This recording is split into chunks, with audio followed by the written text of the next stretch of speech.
Ordinary citizens of Sri Lanka were adversely affected by the recent government announcement of a fuel price hike. The country was almost brought to a standstill after the bus owners declared a strike island-wide.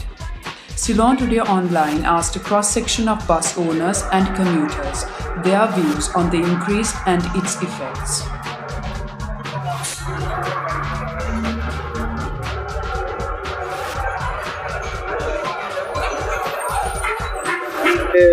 කියන්නේ bus ගාස්තු වැඩි කරපු එක හොඳයි. මොකද petrol වැඩි වුණාම වැඩි. හොඳයි. ඇත්තටම මේ ලංකාවේ ආර්ථිකයත් එක්ක බලනකොට බස් ගාස්තු වැඩි වීමත් එක්ක බස් ගාස්තු වැඩි වුණාට කමන්නේ ඊට හරියන්න ලංකාවේ මිනිස්සුන්ගේ ආදායම වැඩි වෙනවා. නැත්තම් මේ බස් ගාස්තු වැඩි වීම ලංකාවේ මිනිස්සුන්ට ගොඩක් දරුවට බලපානවා. මොකද හේතුව බස් ගාස්තු වැඩි වීම කියන්නේ තෙල් මිල ඉහළ යාමත් එක්ක අනිත් බඩුවල වැඩි වීමකට බලපාන නිසා ව්‍යාපාරිකයන් පාරිභෝගිකයන් අතරමැදියන් මේ සියලු දෙනාම අරුමුදයකට ලක් වෙනවා. මේක ලංකාව තව ටිකක් ආර්ථිකයෙන් පරිහරණයට හේතුවක් වෙයි. දවසක් හරි ස්ට්‍රයික් කරනවා කියන්නේ ලොස් එකක් තමයි.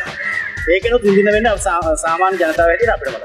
දැන් බස් ගාස්තු වැඩි කරා කියන්නේ මේ තවත් ලන්නස්කාර වෙන එක නේ. හැමදේම වැඩි වෙනවානේ. බස් ගාස්තු විතරක් නෙමෙයිනේ නේද? ජනතාවට එන්න ප්‍රපාතයට වැටෙන එකනේ වෙලා තියෙන්නේ. මේ පඩිත් ඔය සැකෙම කොට වැඩි වෙනවා නේද? කොයි දෙයකට දෙන්නේ ඉන්ෂුරන්ස් මුහුණ දෙන්න ඕනේ නේ. තියෙන ගාන වැඩි වුණාට මිනිස්සු සංඛ්‍යාව අඩු වෙනවා. නමුත් පිච්චෙන ඩීසල් ප්‍රමාණය වැඩි. පෙට්‍රෝල් ඩීසල් එක වැඩිනේ. ඒ නිසා ඒගොල්ලන් ත්‍යාගය වැඩි කරනවා තමයි ගොමත් වැඩි කරනවා. සියලු පැත්තෙන් විතර නෙවෙයි බලනකොට සමාජයේ එහා සාධාරණ බලනකොට හැමෝටම ගාන වැඩිනේ. දැන් සියලු පැත්තෙන් බලනකොට බස් සාධාරණයි. මතන්න කිව්වා අපිට වැටුවා අයියේ.